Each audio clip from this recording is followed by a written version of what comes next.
오늘 우리가 읽은 본문 말씀에 있는 이 동방 박사의 이야기는 성탄절에 나올 때 우리 성탄절에 성극을 할 때의 단골 이야기로 쓰여졌습니다. 지금도 그렇죠. 어린 시절에 여러분들 그렇게 성극을 했던 기억이 있는지 모르겠습니다. 저는 그 성극 데뷔를 무려 나이 7살에 데뷔를 했습니다. 성탄절 전야제죠. 성극을 하는데 저보고 성극을 하라고 얘기를 하시는 겁니다. 그래서 제가요 단번에 얘기를 했습니다. 나는 뭘 하고 싶다라고 탁 손을 들고서요, 선생님 저는 동방박사 하고 싶습니다. 동방박사. 왜냐하니까 동방박사는 보니까 다른 대사는 없어요. 나와서 동방박사 세 사람 귀한 예물 가지고 그 찬양만 부르고 내려가더라고요. 제가 그 당시에 1절부터 4절까지 가사를 다 외우고 있었거든요. 7살인데. 그래서 저는 다 준비되어 있으니까 저는 동방박사를 시켜달라고 그렇게 부탁을 했습니다. 근데 선생님이 저한테 야 성구가 너는 다른 배역이 정해져 있대요. 기대감을 가지고 뭐 할까? 나한테 무슨 배역을 맡기실까? 동방박사가 제일 나을 것 같은데. 그런데 왜 성공 연습을 할 때 나를 불러야 되는데 부르지를 않으시는 겁니다. 제가 어떻게 생각을 했냐면은 나는 동방박사 세 사람 찬양 소리를 가사를 다 외우고 있으니까 굳이 연습할 필요도 없는 거구나. 제가 그렇게 생각을 했습니다. 그런데 12월 24일이 되고 난 다음에 선생님이 무슨 옷을 입고 오라고 하더라고요. 무슨 옷을 입고 오게 하냐면은 흰색 스타킹을 여기까지 오는 바지 스타킹을 입고 오라고 하시는 거예요. 이게 뭔가 싶어서 입고 갔습니다. 그랬더니 그날 처음으로 연습하는데 선생님이 그러시더라고요. 성구가 네가 맡은 배역은 목자 옆에 있는 양이라고. 대사도 없습니다. 제가요 어떻게든지 제 존재감을 나타내기 위해 가지고 연습할 때 양이 움직일 수 있는 제 상상력을 다 동원해 가지고 양이 움직이는 거 다 움직였습니다. 그랬더니 선생님이 혼내시는 거예요. 야 그거 아니라고. 그때 양은 잠을 자고 있었기 때문에 절대 움직이면 안 된대요. 그래서 성극하는 동안에 목자 이야기하는 동안에 저는 거기 올라가 가지고 꼼지락도 못하고 양 배역을 하면서 야 내가 다음에는 동방박사 하리라. 나는 동방박사 하겠다라고. 그런데 제가요 그런 성극을 하는 동안에 동방박사는 한 번도 한 적이 없습니다. 근데 제가 그런 성극들을 했던 것들을 기억하는 가운데 그런 생각이 들더라고요. 우리가 한 가지 잊어버린 게 있다라는 것. 그 성극 가운데서 한 가지를 놓치고 있다라는 겁니다. 정말 이 성극의 주인공이 누군지를 잊어버리고 있었던 것입니다. 성극을 준비하고 또 성극을 보는 가운데 즐기기도 하였지만은 그 이야기의 주인공이 누군지 그리고 주인공이 왜 오셨는지에 대해서는 전혀 관심이 없었던 것입니다. 사랑하는 성도 여러분, 우리가 읽었던 이 마태복음 2장 말씀이 우리가 앞으로 성극할 그 성극 대본을 위해서 있는 게 아닙니다. 마태복음 2장의 이 동방박사 이야기가 기록되어 있는 것은 바로 예수님께서 이 땅에 왕으로 오셨다는 것을 우리에게 말씀하기 위해서 기록되어 있는 것입니다. 왕으로 오신 아기 예수님을 이방 나라의 높은 지위에 있었던 그 박사들이 왕으로 오신 예수님에게 왕에게 드릴 예물을 드리고 또 왕에게 드릴 경배를 드린 사건이 이 말씀 가운데 기록되어 있었다는 겁니다. 혹시 이 말씀을 대할 때마다 그런 옛날의 성탄절의 추억에 축제의 분위기에 빠져서 정작 그분이 이 땅에 왕으로 오신 사실에 대해서 우리는 잊고 있는 건 아닌지 오늘 말씀을 함께 듣는 가운데 함께 깨달을 수 있는 시간이 되기를 소망합니다. 이 동방박사라고 하는 박사들 혹은 이제 점성술사라고도 얘기를 합니다. 헬라어로는 원어로는 마고스라고 그렇게 얘기를 합니다. 이 사람들은 늘 별을 보고서 천체를 연구하고 그러면서 앞날을 예측하는 사람이었습니다. 이 모든 별의 천체는 하나님께서 직접 운영을 하십니다. 말씀에서 분명히 그렇게 얘기하십니다. 우리 욥기 38장 32절 33절 같이 읽습니다. 너는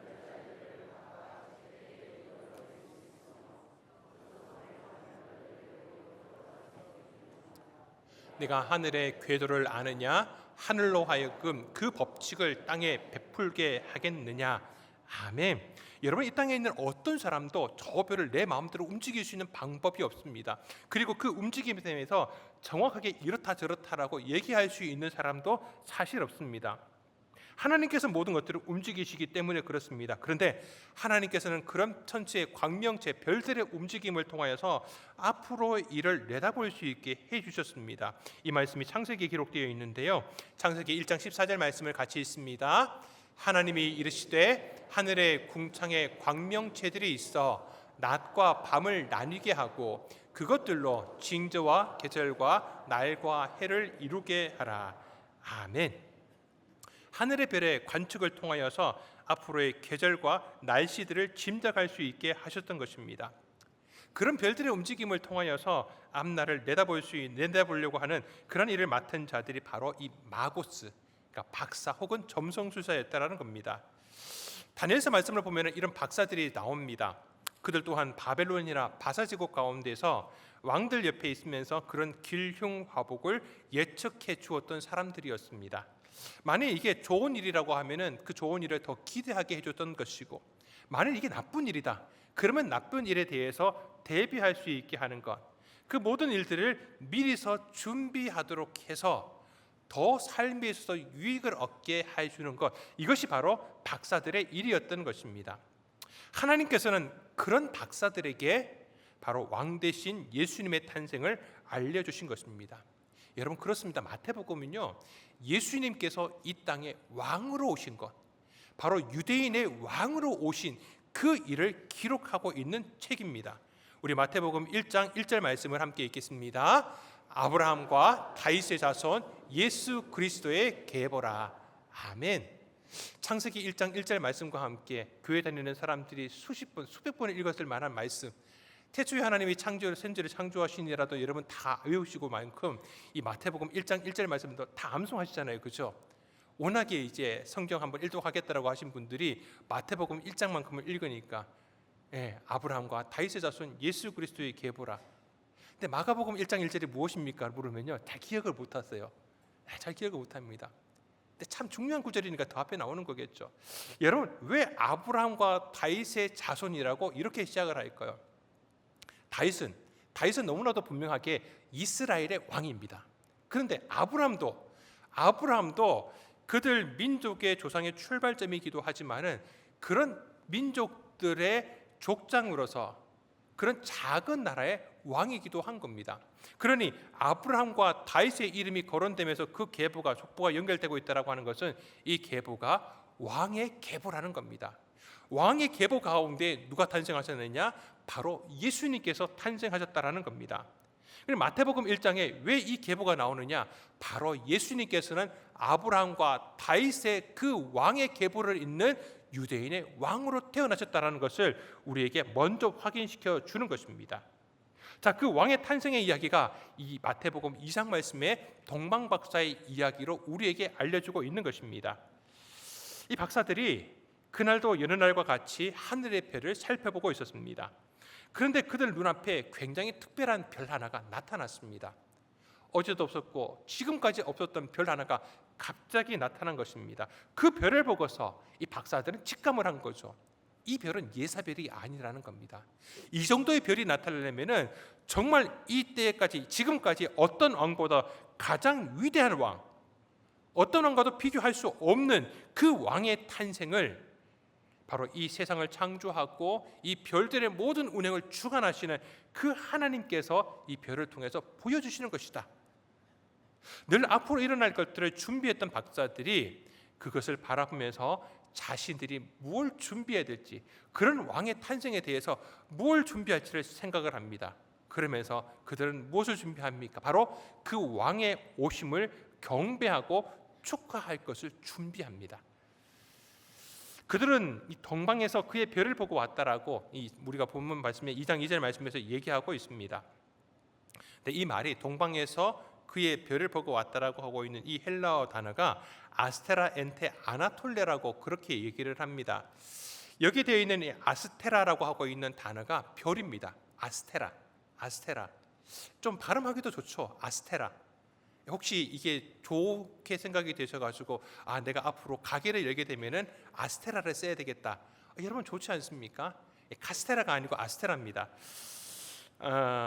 아스테라는 별이고 그리고 아나톨레라고 하는 단어는 동방이라는 의미를 갖습니다. 그리고 이 동쪽이라고 하는 의미가 어떤 의미가 있느냐?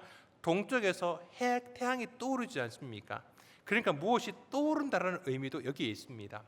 그래서 오늘 본문 말씀에서는 이게 동방에서 그의 별을 보고 왔다라고 할 수 있지만은 이 아나톨레를 떠오른다라는 의미로 해석을 하게 되면은 그의 떠오르는 별을 보고서, 그 떠오르는 별을 보고서 우리가 이곳에 왔다라고도 번역이 가능하다라는 겁니다. 여러분, 우리가 별을 보는데 별의 움직임을 우리의 육안으로 관찰할 수가 없습니다. 저는 보더라도 별이 움직이는 것 같지가 않잖아요. 물론 자전거 공전을 통해서 저 별이 가만히 있더라도 움직이는 것처럼 보이는 것은 맞습니다. 그런데 저 별이 어떻게 움직인다라고 그런 것은 없습니다. 만일 움직이는 별이 있으면 그건 혜성이죠. 근데 혜성은 별이 지나가다가 떨어지는 겁니다. 떠오르는 게 아니라. 그러니 그런 혜성과도 구별될 만큼 이 별은 특별한 별이었다라는 겁니다. 그 별을 보고서 이 동방 박사들이 예루살렘으로 찾아오게 된 것이었습니다. 근데 여기서 한 가지 던지게 질문이 무엇이냐 하면은, 왜 하나님께서는 유대인들이 아닌 이 이방 사람들, 그것도 유대 나라 가까이 있는 이방 나라가 아니라 훨씬 저 멀리 떨어져 있는 이방 나라 사람들로 하여금 그 별을 보게 하셨을까라는 겁니다. 바로 그렇게 보여주신 것은, 예수님께서 이 땅에 오신 것은 바로 유대인뿐만이 아니라 저 멀리까지 있는, 저 세상 끝까지 있는 이방인들까지 포함하여서 온 인류를 구원하시고 온 인류의 왕으로 오셨음을 알려주시기 위하셨습니다. 하지만 정작 이런 박사들의 방문에 대해서 헤롯과 예루살렘 사람들은 적지 않게 당황합니다. 2장 3절 말씀에 보니까 헤롯 왕과 온 예루살렘이 듣고 소동했다라고 합니다. 여기 소동했다라는 말을 헬라어 원어를 좀 더 지각하게 되면은 겁에 질려 했다라는 말입니다. 겁에 질렸다라는 겁니다. 왜 겁에 질렸을까요? 당시 유대를 통치하고 있었던 이 헤롯 대왕이라고 얘기를 하는데요. 이 헤롯 왕은 순수한 유대 혈통을 가진 사람이 아니었습니다. 이 사람은 이두메 사람이었습니다. 이두메라고 하는 것이 에돔 사람인데요, 이방 사람입니다. 그러니까 이방 사람의 나라에 그 피가 섞여 있는 사람입니다. 그러니까 순수한 유대민이 아니라는 것입니다. 그러니 유대인들이 좋아할 리가 없죠. 그리고 유대인들이 이 헤롯 대왕을 자신의 왕으로 진심 어리게 인정하지는 않았습니다. 그러니 자신의 아들도 아닌데 어떤 새로운 왕이 나타났다라고 하는 것, 이게 얼마나 헤롯으로 하여금 불안하게 만들었겠습니까? 결국 헤롯은 이 소식을 듣고 사고를 칩니다. 우리가 잘 아시는 것처럼 자신의 통치가 위협받을지 모른다라는 생각 때문에 결국 이후에 그 베들레헴에 탄생한 유아들을 다 죽여버리는 그러한 만행을 저지르지 않습니까? 이런 헤롯 왕과 예루살렘들의 사람들의 반응에 대해서 어쩌면 이 동방에서 찾아왔던 박사들이 더 놀랐을 것입니다. 자신들은 이렇게 위대한 왕이 탄생했으니까 이곳에 오면 이 사람들이 막 잔치를 벌이고 있고 그런 잔치 가운데 오고 있는 자신들을 환영해 줄 거라고 생각을 했는데, 근데 이 자성을 와보니까 예루살렘이 너무 조용한 겁니다. 잔치는 물론이거니와 잔치는 전혀 없고 이 소식조차 아무도 알고 있는 사람이 없습니다. 게다가 자신들의 말을 듣고서 오히려 겁에 질려하고 당황하고 있는 것 아니겠습니까? 헤롯은 사실 이해가 됩니다. 헤롯은 자기의 이 왕권, 이 자신의 왕의 자리가 위태할 것이라는 염려가 있기 때문에 그렇게 소동하였을 것입니다. 그런데 예루살렘 주민들은 또 그들대로 근심에 쌓여 있다라고 합니다. 그 사실은 헤롯 때문입니다. 헤롯이 좀 뭐라고 해야 될까요? 좀 광기 어리게 사람을 죽이는 것에 대해서 너무나 선습지 않았던 인물이었습니다. 이 사건이 있는 최근에 어떤 일이 있었냐 하면은 헤롯의 아내 가운데에서 자신이 이 혈통이 순수하지 않다가 보니까 순수한 마카비 왕조의 혈통을 가지고 있었던 공주를 자신의 왕비로 삼습니다. 그리고 그 사이에서 또 아들이 태어납니다. 근데 사람들이 볼 때마다 자기는 순수하지 않은 혈통이지만은 이렇게 낳은 아들은 그래도 공주를 통해서 낳은 아들이니까 순수한 혈통처럼 여겨집니다. 사람들의 마음이 자기보다 이 아들에게 더 쏠려 있는 것 같습니다. 그런데 어떻게 하느냐? 이 광기 어린 헤롯이 그 아들을 죽이고 그리고 그 아들을 낳았던 이 왕비마저도 죽여버립니다. 이게 최근의 일이었습니다. 그런 광기 어린 이 헤롯이 또 무슨 일을 저지를지 모르기 때문에 예루살렘 사람들이 두려워했을 수도 있습니다. 근데 무엇보다 무엇보다도 더 중요한 이유는 이것일 겁니다. 우리 요한복음 1장 10절에서 11절 말씀을 같이 읽습니다. 그가 세상에 계셨으며 세상은 그로 말미암아 지은 바 되었으되 자기 백성이 영접하지 아니하였으나. 아멘. 그들이 예수님이 오셨음에도 불구하고 알지를 못합니다. 깨닫지를 못합니다. 그리고 영접하지 않습니다. 거절합니다. 거부합니다. 그분의 오심이 자신들은 메시아를 기다리고 있었다라고 얘기는 했지만은 진심 어린 기다림이 아니었다라는 겁니다. 그러니 그 메시아가 진정한 왕이 오시니까 겁에 질려하는 겁니다. 진정한 그리스도가 자신의 시대에 오셨다라는 이 소식 앞에서 왜 다들 이런 반응을 보이는 것일까요? 왜냐하면 그것은 그분이 유대인의 왕으로 오셨기 때문에 그렇습니다. 지금 이 나라의 권력은 헤롯 왕이 쥐고 있습니다. 그리고 당시의 대제사장들과 서기관과 같은 인물들은 그런 헤롯 왕의 권력 밑에서 그 권력에 빌붙어 살아가고 있는 사람들이었습니다. 그 권력과 그 권력의 신의 노릇하고 있는 것들을 빼앗길 것 같다라고 하는 것, 그것이 그들로 하여금 당황하게 만들었고 겁에 질리게 하였던 것입니다. 새로운 왕이 오시면은 그 모든 것들을 다 잃어버릴 것이기 때문에 그렇습니다. 자신이 쥐고 있는 이 권력, 통치권을 놓치기가 싫은 겁니다. 그러니 왕으로 오시는 그분이 못마땅한 겁니다. 싫은 겁니다. 사랑하는 성도 여러분, 다시 반복하지만은 우리 예수님께서 이 땅에 오신 것은 진정한 왕으로 이 땅을 다스리시기 위하여 오신 것입니다. 그분께서 왕으로 다스리시는 가운데에서 우리를 고치시는 겁니다. 어두움과 두려운 영으로부터 우리를 건져주시는 것입니다. 반대로 이것을 뒤집어서 그렇게 건져주시고 고쳐주시는 이유는 우리를 다스리기 위함이셨던 것입니다. 그렇게 다스리시는 나라가 이 땅에 임한 것, 그것이 바로 천국이 가까이 온 것이었습니다. 그래서 세례 요한이 요단강에서 많은 사람들에게 회개의 세례를 베푸는 가운데 전한 복음이 바로 이것이었습니다. 우리 마태복음 3장 1절에서 2절 말씀을 함께 읽습니다. 그때에 세례 요한이 이르러 유대 광야에서 전파하여 말하되 회개하라, 천국이 가까이 왔느니라 하였으니. 아멘. 여러분, 천국이 어떤 나라입니까? 하나님의 나라가 어떤 나라입니까? 바로 하나님이 다스리시는 나라입니다. 여러분, 그 왕이 이 땅 가운데 임하셨습니다. 즉 하나님의 나라가, 통치가 지금 시작되었다라는 것이죠. 예수님께서도 스스로를 가리켜서 그렇게 말씀하셨습니다. 동일한 복음을 전하셨습니다. 마태복음 4장 17절 말씀을 함께 읽습니다. 이때부터 예수께서 비로소 전파하여 이르시되 회개하라, 천국이 가까이 왔느니라 하시더라. 아멘. 천국이 가까이 왔다라고, 이미 임하였다라고, 이미 시작되었다라고, 이제 진정한 왕의 통치가 시작되었다라고 말씀하고 있는 것입니다. 여러분, 어떻게 해야 될까요?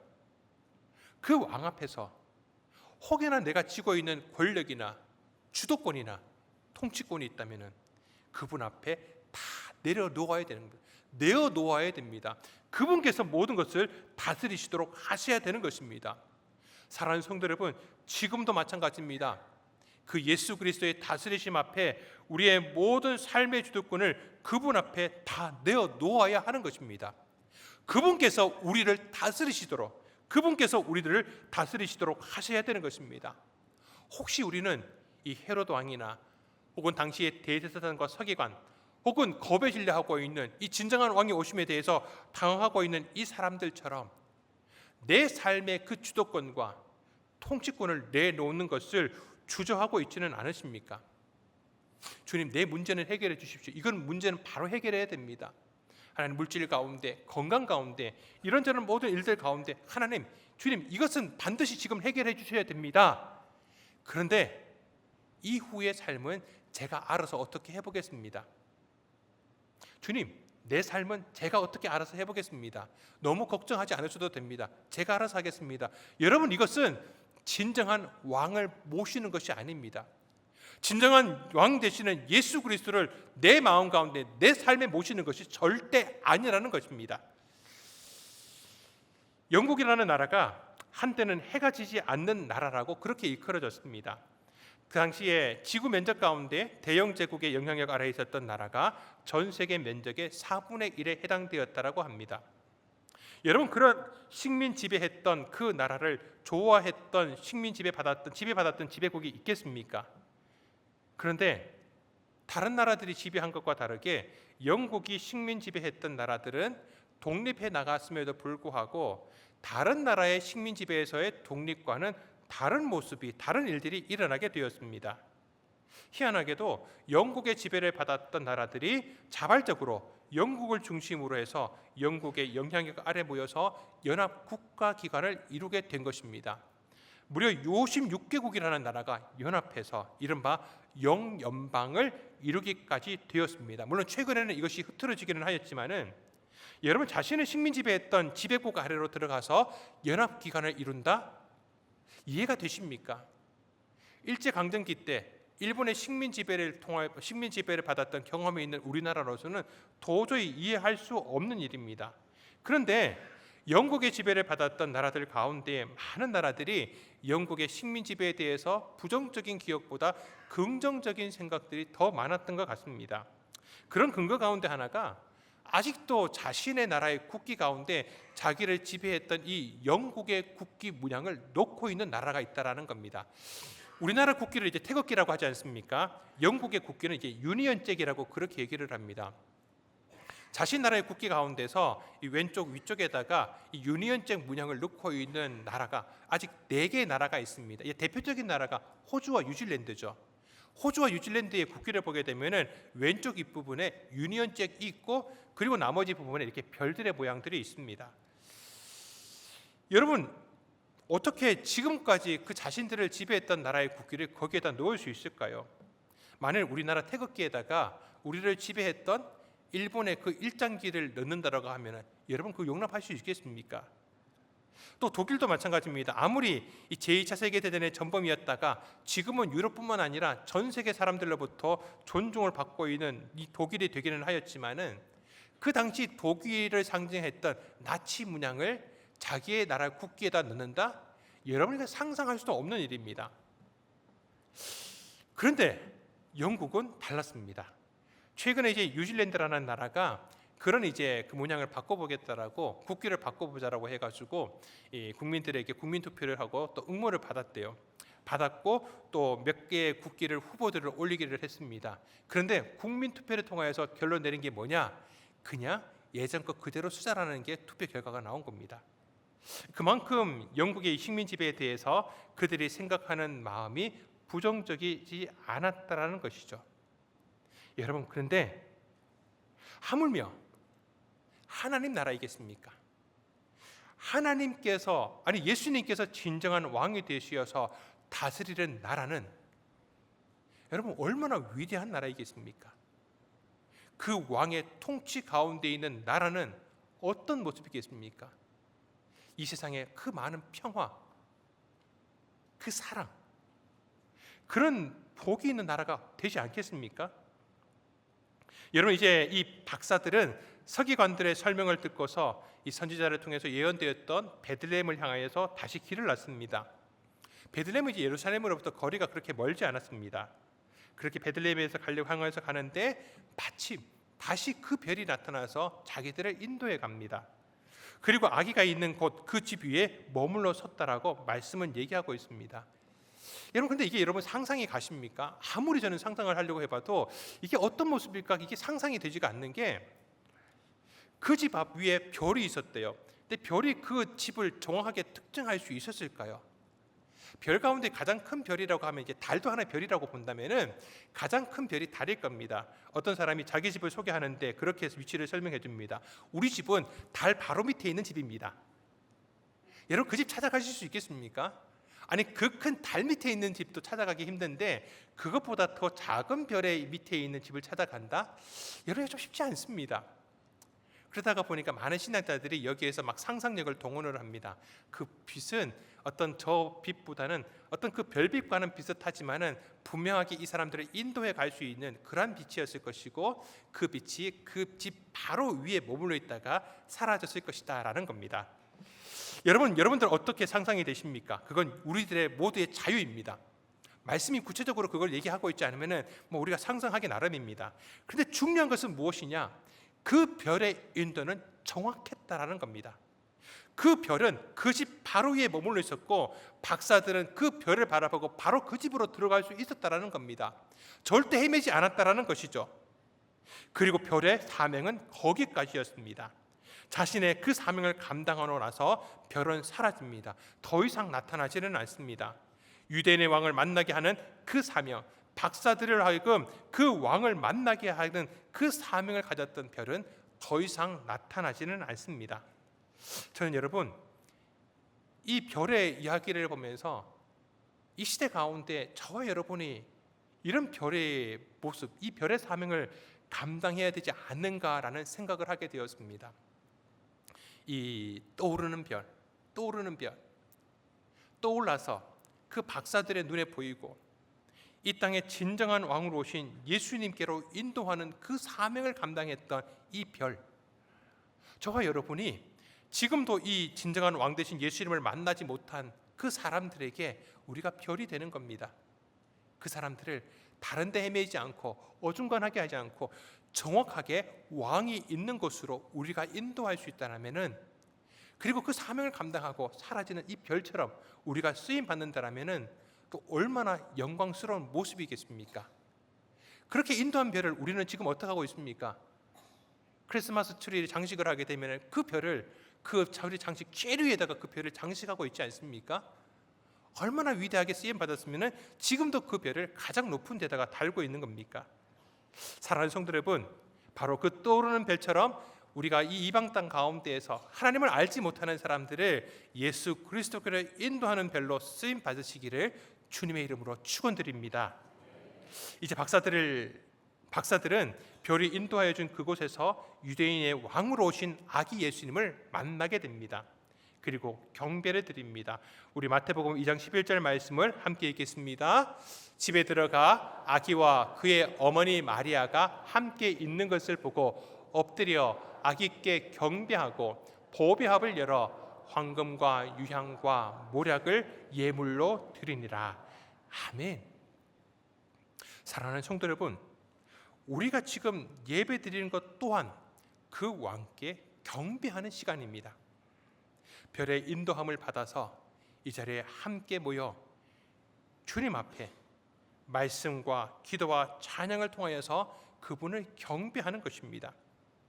그리고 그분이 왕 되신 그분 앞에 우리가 경배함으로 통하여 주님, 나에게 우리의 삶 가운데 진정한 왕으로 오셔서 나를 다스려 주시옵소서.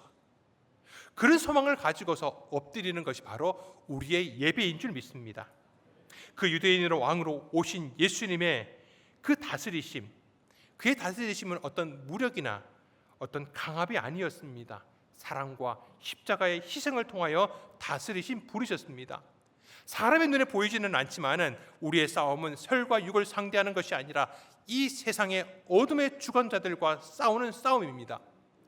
그 싸움에서 승리하기 위해서 이 왕의 다스림이 필요합니다. 그 십자가의 사랑과 부활하심의 능력을 통해서 이 싸움 가운데 우리가 승리하게 되는 줄 믿습니다.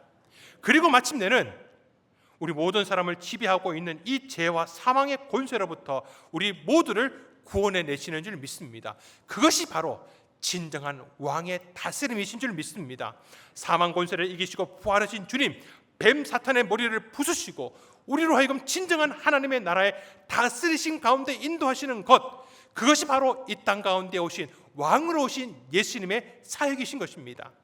사랑하는 성도 여러분, 온 세상의 왕으로 오신 그분 앞에 우리 모두 엎드리며 경배하며 그 다스리심 앞에 우리의 모든 삶의 주도권과 우리의 통치권을 내어놓을 수 있는 성도들 되시기를 소망합니다. 주님, 이제부터 내 삶의 주인이 되어 주옵소서. 통치자가 되어 주시옵소서. 주님, 그 선하신 길로 주님께서 인도하여 주시옵소서. 왕이 되시어서 다스려 주시고 우리를 그 가운데 인도하여 주시옵소서. 주님께서 우리의 기도를 들어주시는 줄 믿습니다. 왕으로 오신 예수님께서 내 삶의 그 모든 어둠도 몰아내시고 생명의 빛으로 우리를 인도하여 주시는 줄 믿습니다. 그 은혜의 영광이 우리 모든 성도들의 삶 가운데 풍성하시기를 주님의 이름으로 축원드립니다.